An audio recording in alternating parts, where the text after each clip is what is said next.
Willkommen zu einem neuen Quick DIY. Das sind anfängerfreundliche Nähideen für Stoffreste und Upcyclings. In diesem Video nähen wir diese kleine Tasche mit Kordelzug. Das Schnittmuster dazu ist gratis, das kannst du dir wie immer einfach auf meinem Blog herunterladen und den Link dazu findest du in der Infobox. In dem Schnittmuster findest du zwei Versionen des Beutels, eine Mini-Version und eine größere Version. Falls du Nähanfängerin bist, dann würde ich dir empfehlen, mit der größeren Version zu starten. Und das sind die Materialien, die du für diesen Beutel brauchst. Such dir als erstes einen schönen Stoff aus. Das Projekt ist ja ideal, um deine Stoffreste aufzubrauchen. Nutze am besten Baumwollstoffe, Leinenstoffe oder auch Canvasstoffe. Dann brauchst du Stoffnadeln bzw. Klammern, Universalnähnadeln und optional kannst du auch so eine Kordel verwenden oder du nähst die Kordel einfach aus deinem Hauptstoff. Dann lass uns starten mit dem Zuschnitt. In dem Schnittmuster hast du wie gesagt die Wahl zwischen der kleinen Tasche und der großen Tasche. Schneid die Teile einfach wie beschrieben zu. Und dann starten wir mit dem Hauptteil. Hier ist es ganz wichtig, dass du die Knips übernimmst. Das sind diese kleinen Einschnitte, hier die dickeren Markierungen am Rand. Entweder machst du da einen kleinen Knips mit der Schere rein oder du kannst auch einen Trickmarker verwenden. So sollte das dann auf jeden Fall aussehen. Die sind jetzt nämlich ganz wichtig für den weiteren Verlauf. Klappt das Vorderteil dann auseinander, das ist ja im Bruch zugeschnitten.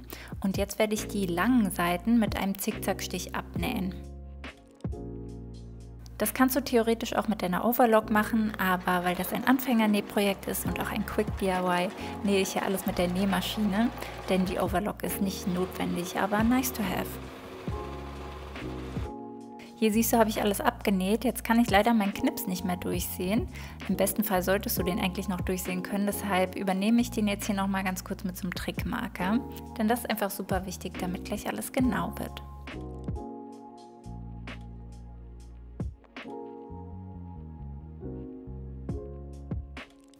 Okay, und jetzt lege ich das Hauptteil rechts auf rechts aufeinander, also die schönen Seiten aufeinander und stecke mir das mit Klammern fest. Wir schließen jetzt die offenen Seiten, aber hier ist jetzt die Markierung ganz wichtig. Wir schließen nur vom oberen Rand bis zur ersten Markierung und dann von der Markierung wieder runter bis zum unteren Rand. Da bleibt also auf beiden Seiten eine kleine Öffnung zwischen den Markierungen. Hier siehst du auch genau, wie ich das nähe.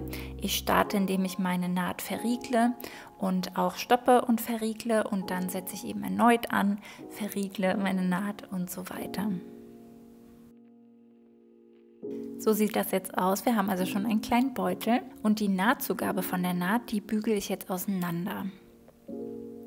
Das sollte so aussehen. Jetzt versäubern wir erstmal die obere offene Kante. Hier habe ich insgesamt 1 cm Nahtzugabe berechnet. Das ist relativ wenig, aber ich finde, es sieht einfach sehr hochwertig aus, wenn das ganz dünn und fein genäht ist. Schlag den Rand dafür erstmal 0,5 cm um und dann nochmal 0,5 cm um. Damit verschwindet die offene Kante in dem Saum. Steck dir das gut mit Klammern fest und unter der Nähmaschine musst du jetzt aufpassen, dass du erstens ganz knappkantig nähst, also ganz knapp zur Kante, wie es schon sagt. Und weil der Beutel ja recht klein ist, dass du nicht den unteren Rand beim Nähen mit erwischst. Das einfach immer zwischendurch kontrollieren. Und so sollte das im Idealfall jetzt aussehen. Nimm dir jetzt die beiden Schnittteile für den Tunnel und auch hier bügele ich die langen Kanten einmal 1 cm nach innen, dass das dann so aussieht und auch die kurzen Kanten jeweils einmal nach innen, ungefähr 0,5 cm. Es kommt auch gleich ein bisschen drauf an, wie genau du vorher genäht hast. Und jetzt siehst du ja hier die Öffnung, die wir gelassen haben und genau da setze ich jetzt den Tunnel an. Das stecke ich mir hier ganz genau mit Nadeln fest, denn gleich unter der Nähmaschine kann man überhaupt nicht mehr abschätzen, ob das gerade ist oder nicht. Deshalb steck dir das wirklich gut fest und misst das am besten nach. Und jetzt kannst du das Schrägband aka den Tunnel einfach knappkantig an den Beutel steppen. Einmal an der oberen Kante und dann auch an der unteren Kante. Und dadurch entsteht ein Tunnelzug. Der Teil ist jetzt so ein bisschen tricky. Nähe da am besten langsam und pass vor allem auf, dass du die untere Seite nicht mit einnähst. Das geht nämlich ganz schnell bei der kleinen Öffnung. Die kurzen Enden hast du ja auch eingeschlagen, dass die da nicht hervorstehen, die offenen Enden. Und so sollte das jetzt aussehen. Wenn du merkst, dass die Öffnung nicht groß genug ist, beziehungsweise du die Öffnung zu weit geschlossen hast, dann kannst du hier einfach ein paar Stiche mit dem Nahttrenner auftrennen. Und wenn du jetzt beide Tunnel angenäht hast, dann ist dieser Schritt jetzt optional. Wenn du die Kordel aus Stoff nähen möchtest, dann schneid das Schnittteil entsprechend der Angaben auf ein Schnittmuster zu. Und jetzt habe ich auch hier wieder die offenen Enden umgebügelt, 1 cm, und schlage die nach innen ein. Und auch die kurze Kante schlage ich ein. Und das schlage ich dann nochmal aufeinander.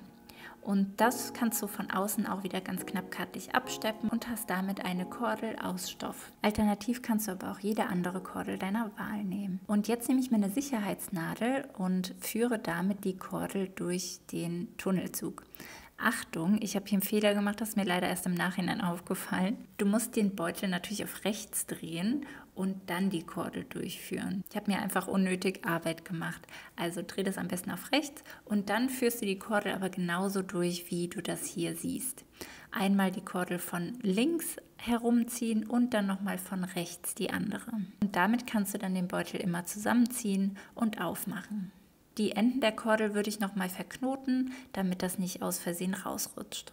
Ja, und das ist das super coole Endergebnis. Ging total schnell, oder? Ich hoffe, es gefällt dir. Falls ja, freue ich mich wie immer, wenn du das Video likest oder sogar meinen Kanal abonnierst. Wir sehen uns. Bis bald.